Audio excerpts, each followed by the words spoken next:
Today I fucked up by taking my 3-year-old daughter to a Greek restaurant before going to grandma's house. This was 21 years ago.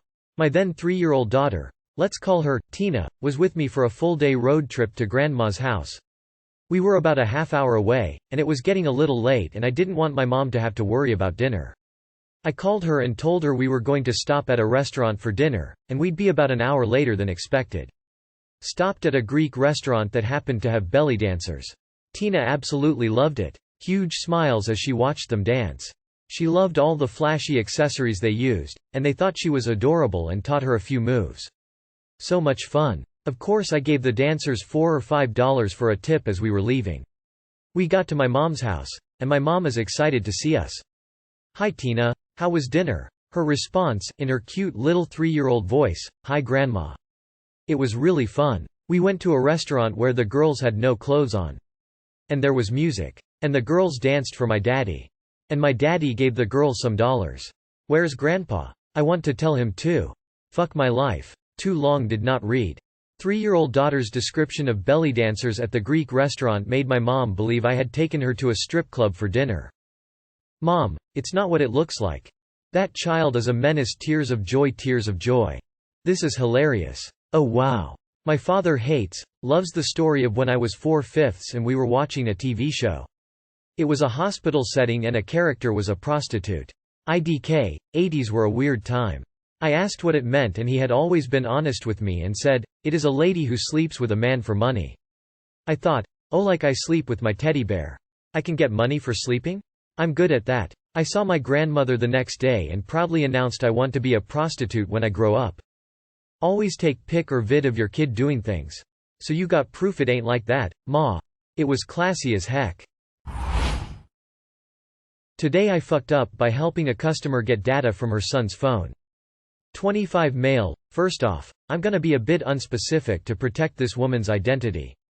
Bit of background before I get started.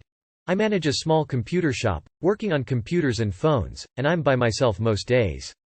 I always try to go above and beyond for every customer, even when situations arise that I really shouldn't get involved in. A lot of times that's just awkward social situations, like a mother trying to get me to bypass a password so she can snoop on her teenage son's phone and see if he's watching porn, or digging up past location data from a Google account so that a guy can prove he wasn't cheating or something similar. Occasionally, I get a customer in who has a phone, tablet, computer with a password on it that used to belong to a dead relative. And usually they want me to try and get pictures or texts off of it so they have something to remember their loved ones by. Most of the time with phones I can't do much, as I don't know an easy way to bypass lock screens, and I have to tell the customer that those photos are as good as lost without the passcode. I hate doing it, and feel terrible that I can't help, but unfortunately, sometimes it be what it do. About a year ago, I had an older woman who had no idea how to operate an Android phone. She had only ever used iPhone, a fake. Come in who was barely holding it together, asking me to help her get into her son's phone, who had recently passed away from a drug overdose. She thought something just wasn't right about his death and thought maybe there was something on his phone that could explain things for her.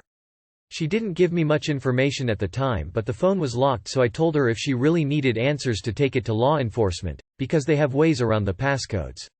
She left and thanked me for my advice, and I figured I wouldn't see her again because that's how these things usually go. I was quite wrong. She came back in today, and told me that she had taken the phone to the police, who held onto it for several months trying to get into it. They were successful in cracking into it, but ultimately told her that there was nothing on the phone they could use to help with the case. She told me she just wanted to get the pictures off of it since there was nothing useful on there. We checked out the photo gallery, but there was only a singular selfie of him, which seemed weird, like someone had deleted all the other pictures on the phone. We then went to look at his texts to see if we could find some of the pictures he had sent her, and there were very few texts on the phone, again almost as if someone had deleted all of the texts. At this point she was getting suspicious and she thought his death was weird to begin with. She told me that he and his girlfriend were junkies and that she mentioned to me that his body was found in a hotel and he didn't have a car, so she didn't know how he got there in the first place. I saw that he had the Lyft app, so we opened it to check his history. This is where I fucked up. We saw that he had gotten a Lyft to a gas station, and from there it looked like he had spent a few hours in the area before walking down the road to an oil change place, then got another Lyft to the hotel where his body was later found. This really sucked to find out, because if the cops she took it to had acted on this evidence months ago, maybe she could get the camera footage from these businesses. With almost a year having gone by, I believe August 11th of last year was the day he passed. The chances they still had camera footage is pretty slim. She broke down, sobbing, wondering why the cops hadn't seen this or mentioned it to her if they had. I tried my best to console her, but I'm a pretty stereotypical nerd, geek. I have a hard time connecting to other people's emotions or knowing how to properly communicate when other people need help. I offered to keep looking at the phone, to see if we could figure out anything else. We went back to texts just to double check, and that's when I noticed the last text he ever sent was telling his mom that he was done with the nonsense and drugs and he was going to call rehab the next day. She got very upset thinking about it. Apparently the investigation had at least nailed down a potential dealer for the drugs he was using at the time, although she never specified what they were. She almost fell over crying thinking that her son had lied to her in that text, met up with a dealer, then died of an overdose. I was struggling trying to figure out what to do. What I should say, like should I offer a hug? Would that be weird or would it be the right thing to do? I really didn't know in the moment, but thankfully she straightened back up and asked me to check the call log. We took a look at it, and the last call he ever made was to a rehab center. When she saw that, she snapped. Something is wrong. He wanted to get better. He told me he would and he even called the rehab place. I knew he wasn't lying to me. She was sobbing at this point, finding out that her son hadn't lied to her, that he really had tried to reach out and make at least an effort. The look on her face will live with me forever. The raw agony, pain, and torture she was going through in that moment was almost too much for me to handle. At this point she really started to make less sense, going on about how his girlfriend was evil, that he had tried to leave that lifestyle over and over and that she kept dragging him back into it. It seemed to me like there was a history there that she wasn't telling me, but I wasn't going to pry.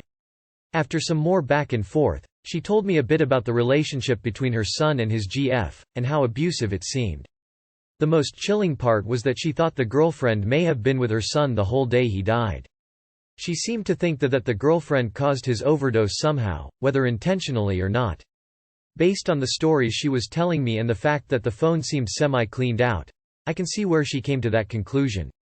I have no stakes in this situation. There was no clear evidence to draw from the phone that would prove for certain anyone had murdered her son.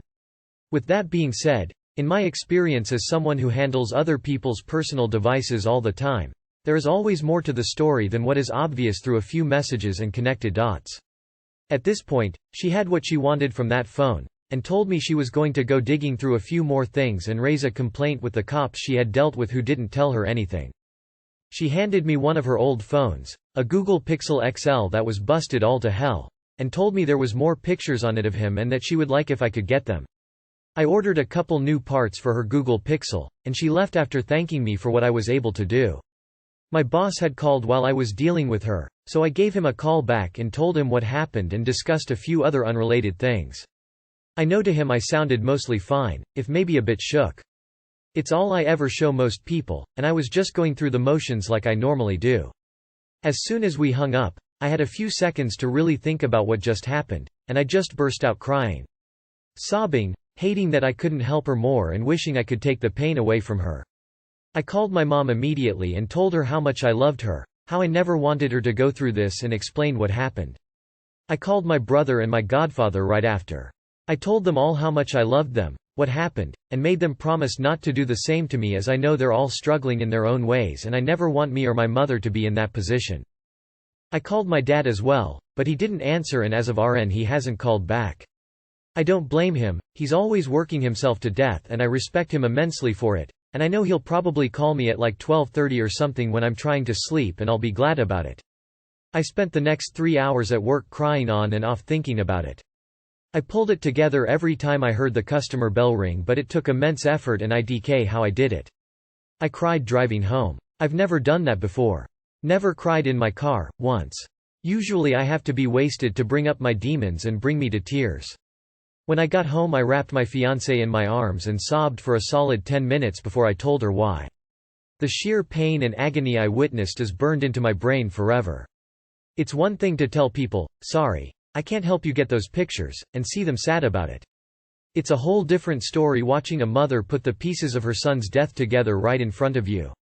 Maybe I brought her a small amount of closure by showing her that her son really made an effort to get better. It doesn't change the rawness of his absence in her life. And #X200B. Too long did not read. Helped a woman connect a few dots in relation to her son's murder. Her reaction broke me. Call you parents and tell them you love them. Don't leave your last words through a text. Call as anything negative. You might never get a chance to fix it. That's no fuck up. You're a real mensch. I come here to read. I shoved a butt plug too far up and had to get my partner to pull it out with kitchen tongs, not actually feel anything. This is heavy. One of the things that you see in her situation is just how powerful an addiction is. I suspect from my experiences he really did want to get clean, but until he was in rehab where doing drugs wasn't an option, he simple couldn't stop. Your kindness towards his mother means a lot. Sadly, addicts often hurt those they love the most. When I see someone like Whitney Houston and her problems, the person I always thought about was her mother. Thank you for being so kind. The best compliment I've ever had was when I made an older coworker laugh, and later that night she said, "I want to thank you for making me laugh today. It's the anniversary of my son's death and this is the first time I've ever felt anything but sad on it."